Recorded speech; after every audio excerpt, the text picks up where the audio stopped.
Business owners, law firms, the Paycheck Protection Program was woefully underfunded, but I also wanted to comment how I feel as though our firm was bamboozled by our bank. We've been longtime Bank of America customers. We also used KeyBank. We made the decision to use Bank of America instead of KeyBank for our Paycheck Protection Program application. That was a mistake. We're seeing that smaller banks, including Key and other local banks, were funded or got through to the Paycheck Protection Program in the initial round of funding. We're hoping that the second round of funding comes this week, but I wanted to give you some insight as to what we're doing. So first, we received this email from Bank of America, which was almost a slap in the face on Monday, April 20th, and it says, "Thank you so much," and they basically blamed the SBA. We have been in touch with the executives, vice presidents in the region, and they just haven't been responsive, and they really haven't had any answers. So one thing I'm doing personally, and we're probably going to be moving banks as a firm, which is a big undertaking, but I think there needs to be some consequences for what these businesses have put us through, these banks.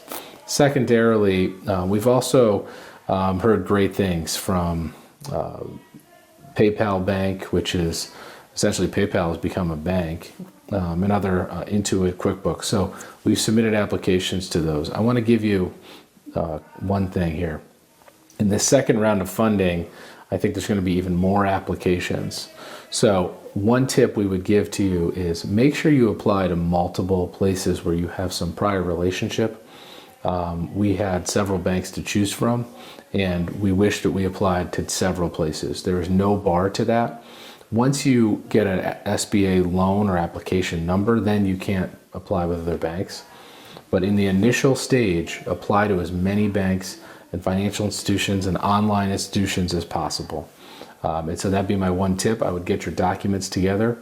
We'll tell you right now, the documents that we have for our paycheck protection materials were our profit and loss statements for last year, 2019, our profit and loss statements with our health insurance costs, because that is a cost that you can recover, our payroll details from 2019, our payroll details from 2020, the application itself, our statements from our banks to show what money went out,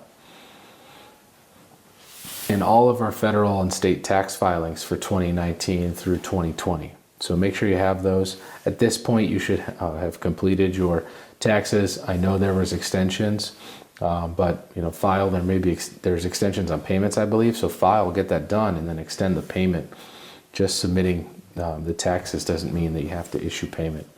Payments due dates are different than when the tax filing can be made. So get your documents in order and go forward with the application. But those are things you want to get together. KeyBank is now not taking further applications. We were able to apply through PayPal yesterday. So keep that in mind as your options. And look, you need to attack this. This is a very competitive process. If the funding, the estimates are that it funded about 10% of the applications. They're going to just over double the size, so it's going to be 20% of the applications. That means 80% of small businesses are not going to get any money. Put yourself in that 20 percentile, and let's get this money, let's get back to work and keep your small business moving. Thanks everybody, and good luck.